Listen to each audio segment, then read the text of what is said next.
you're hearing this, it means I survived long enough to tell it. Most pub stories start with a pint. Mine starts with a curse, and it begins in North Yorkshire at a quiet roadside tavern called the Busby Stoop Inn. It was built in the 1600s, burnt orange brick, moss-covered sign, the kind of place where the air smells of soot, ale and history. But that pub doesn't exist anymore because something inside it refused to stay buried. The story begins with a man named Thomas Busby, a petty criminal, a drunk, and by most accounts, a monster. In 1702, he was sentenced to hang after murdering his father-in-law with a hammer. The two had argued over ownership of the inn. Legends say that when Busby was taken to the gallows, he made one final request. "Let me sit in my chair, my last one last time." He sat, then spat on the floor and whispered, "Let death come to any man who sits here again." The chair remained in the pub for centuries. People scoffed at the curse until they didn't. 1943, two Royal Air Force pilots visited the inn, drank, laughed, sat in Busby's chair. They never returned to base. Their plane crashed that same night. Locals said it was a coincidence until it happened again. In 1970s, a roofer working nearby stopped in for a pint. He sat in the chair, joking about the curse. An hour later, he fell from the roof and broke his neck. Delivery drivers, cyclists, a local builder who lost control of his van, all dead within hours of sitting in that one chair. The pub owner, by then, had seen enough. He moved the chair to the cellar. But even there, even gathering dust in the dark, it wasn't safe. One story says a cleaner brushed against it and suffered a fatal aneurysm on her walk home. Eventually, the chair was given to the First Museum with strict instructions: do not let anyone sit in it, ever. They suspended it high on the wall, beyond reach, just in case. I was 24 when I heard about it. I was working on a blog about cursed artifacts. I thought it would make a fun Halloween article, so I visited first. The museum was quiet, musty. I found the chair in the back room. Dark oak, legs worn smooth, nail heads rusted deep into the frame. There was nothing special about it, and yet I couldn't look away. I stared too long enough that the staff member on duty came over and said, "We don't joke about that one." She told me it wasn't just the accidents, it was the atmosphere. People who looked at the chair too long would faint, hear whispers, feel hands on their backs when no one was there. I didn't sit in it, but I dreamed I had. That night, in my hotel, I woke up to a strange pleasure in my chest, like someone pressing down with both hands. I couldn't move, I couldn't breathe, couldn't scream, and at the foot of my bed, a man sat in a chair, face hidden in shadow, coat stained with something dark, hat low over his eyes. He smiled and whispered, "You look too long." I woke up screaming, but I wasn't in bed. I was sitting on the floor, and then in a chair I'd never seen before. Dark oak, worn legs, nail heads rusted deep. My spine locked into it like it's been waiting for me. I couldn't stand, I couldn't move until the sun came up. I left the hotel the next morning without checking out, but something stayed with me. But I don't think I left the curse behind, because ever since that night, every chair I sit in creaks the same way, same pitch, same rhythm, like it's remembering me. And sometimes when I stand up, there's a sound of nails being pulled from wood, like something letting go. And worse still, I started seeing things, people, on the street, on the train, in cafes. They sit down across from me, smile, and say the same thing. "I saw you in the chair." I don't know who they are, but they always leave before I can ask. I've stopped sleeping, and last night I found something carved into the underside of my own kitchen chair. 4 words, scrawled deep, so deep it splintered the wood. Your turn is next. Because curses don't fade, they don't lift, they just change hands.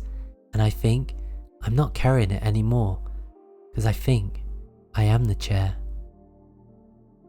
England is filled with haunted places, cold stone walls, tilted beams, whispered legends and pub folktales. But then there's the ancient Ram Inn. It doesn't feel haunted, it feels wrong. It's not a place where spirits linger, it's a place where something was buried and never died. I was invited to the ancient Ram Inn by a friend of a friend, a YouTuber actually. He ran a ghost hunting channel, cheap cameras, dramatic music, stage screams. He booked the place for a weekend shoot and wanted someone to document the real stuff. I said no, but he offered £800, so I said yes. We arrived just after sunset, 4 of us: Ben, the channel host, Lauren, the skeptic, Mason, the camera guy, and me, the one dumb enough to walk through that door with open eyes. The first thing that hit me wasn't the cold, it was the weight. Like the air had been compressed, like something ancient was leaning against your chest. The walls leaned inwards, floorboards creaked even when no one was walking, and the lights flickered, not because of bad wiring, but because the darkness wanted back in. Ben grinned like a madman. "Perfect atmosphere," he said. I said nothing, but I hadn't even stepped over the threshold yet. The inn was built in 1145. It's older than most countries. It sits directly on top of what was once a pagan burial site. Over the years, it's been linked to satanic rituals, child sacrifices, demonic manifestations, as well as a secret underground tunnel that was sealed with salt and iron nails. Ben wanted to investigate the bishop's room, the most haunted space. I asked what happened there. He said, "Depends who you ask. Some say a monk hanged himself, others say he was hanged for trying to stop a ritual." I asked what kind of ritual. He shrugged. "You'll know when you see it." The first night, everything went wrong at 3:12 AM. Not 3, not the classic witching hour, 3:12 AM.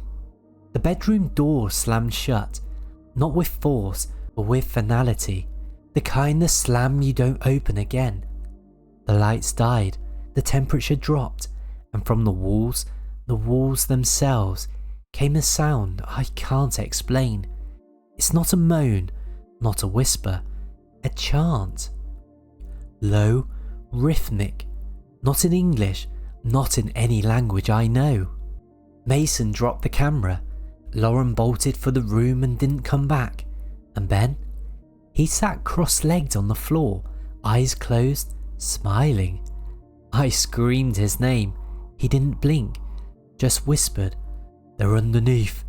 Can't you feel them?" I dragged him out. He laughed the whole way. At dawn, we were down to 3. Lauren had left. Mason refused to touch the camera. Ben was still off. We found the cellar entrance hidden beneath a carpet. Stone steps, ancient. The air down there smelled like metal and ash, and something older. Not rot, not death, just wrong. At the base of the stairs was a ring of stones. Inside it, bones. Not animal, human, burned, arranged in a perfect spiral. Ben stepped forward. "It's where they fed it." I asked what he meant. He didn't answer. He just walked into the circle and then said something. And then something slammed the cellar door shut. We were in pitch black. Mason screamed. I backed into the wall, and Ben kept chanting. But it wasn't his voice anymore. It was lower, thicker, like something was speaking through him. Then the bones began to move. They spun, slowly, around him, not rolling, floating, as if gravity had shifted. and something hungry had awakened. I don't remember climbing the stairs. I don't remember escaping the inn. All I know is that I woke up on the front lawn with blood under my fingernails and Mason gone. Ben was still inside and the door wouldn't open. Not for the police, not for the fire brigade, not even after they brought in the demolition tools. The ram inn refused to give him back. I left the country for a while. I tried to forget. It didn't work. Because sometimes I wake up in my flat and the walls are chanting, and the blood under my nails comes back. 2 months ago, I got a package in the mail, no return address, and inside, a piece of burnt stone, a single blackened tooth, and a photo of me, sleeping. Behind me in the photo, Ben, smiling. But it's not him, because his eyes are wrong. They're too dark, too deep, and something is moving behind them. If you're hearing this, it means I survived long enough to tell it. But I don't think I walked out of that cellar. I think I was let out, so I could bring someone else back, so I could finish the ritual. And tonight, I dreamt of the bishop's room again, the circle, the bones, and Ben, now fully changed, standing in the centre, arms raised, whispering, "One more." And when I looked down, I wasn't me anymore. I was the one kneeling. I never trusted the sea, not because of the storms, or the cold, or the creatures that move just below the surface. It's because the sea has a memory. It never forgets the blood that spilled into it. And in Cornwall, down a broken cliff path half swallowed by bramble, there's a pub called the Drowned Sailor that proves it. They say the smugglers who built it are long gone. They're not. They just stopped breathing. I found it while hiking the southwest coast path. Fog had rolled in, thick, wet, clinging. I strayed off route and I was looking for shelter. I saw the building through the mist. Stone walls sunken with age, slant roof dripping, a wooden sign swinging lazily in the salt wind. The Drowned Sailor. It wasn't on my map, it wasn't listed online, it didn't show up on GPS, but it looked warm and I was cold. Inside, candlelight, low beam ceiling, and fireplace lit with orange embers that crackled like whispering teeth. The bartender didn't speak, just poured me a drink, dark and bitter. I didn't ask what it was. I should have. There were 4 other people inside, all men, all in old wool coats and salt-stained boots. They didn't drink, didn't speak, just watched the fire. One of them scratched something into the wooden bar with a rusted knife. I leaned closer. It was a date, November the 3rd, 1806. I laughed awkwardly. None of them joined me. Eventually, I asked the bartender if there was a place to stay nearby. He stared at me, then said, "A room upstairs. You'll hear the sea. Don't go down to it." I asked why. He just blinked slowly and walked away. The room was small, cold, no window, just a warped mirror above a cracked sink. I lay on the bed and listened. At first, it was the fire crackling, then the wind, then something else. Voices, whispering below the floorboards. I pressed my ear to the timber, and I heard screaming. Not loud, not human, wet screams, like someone drowning, very slowly. I couldn't sleep. At that point, I just got up and I wandered down the stairs. The pub was empty, no bartender, no locals, just candle light and silence, and behind the bar, a trapdoor, slightly ajar. I opened it. A stone stairwell led down into the darkness. It smelled like brine, blood, and something older, something rotten. I don't remember descending, just being below. The cellar walls were damp, the floor slick with seaweed, and in the corner, a rusty cage door, and behind it, water, black, still, reaching up like hands. Then I saw them, dozens of them, figures beneath the surface, eyes open, mouths wide, faces grey and bloated and smiling. One of them was the bartender, one of them was the man who scratched a date into the bar, and one of them was me. I ran, burst out of the trap door. I fled the inn. I didn't stop until I reached the trailhead and my signal returned. No one believed me. Of course not. The drowned sailor isn't real. It doesn't show up on any ordnance survey maps. Not anymore. But here's the thing. I still hear the sea every night, even inland, even in my flat. It's always the same crashing, endless rhythm. And last night, I found something new in the bathroom mirror. Fog, condensation, salt crusted on the edge, and written in it, "Come back down." I tried to wipe it away, but it wouldn't clean. It was etched into the glass.